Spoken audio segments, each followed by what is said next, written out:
Goedemorgen beste mensen, ik ben het Stan Gielen en nou wil ik jullie iets bijzonders laten zien.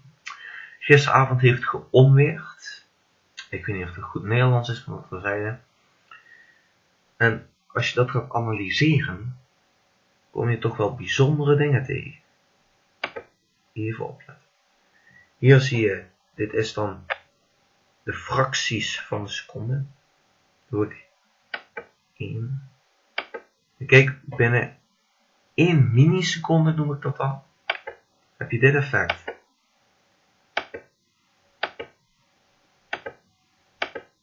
Is toch bijzonder. En kijk, weer 1 milliseconde, zie je dat erachter, zie je lichter worden. Eigenlijk binnen een paar milliseconden is het al gebeurd.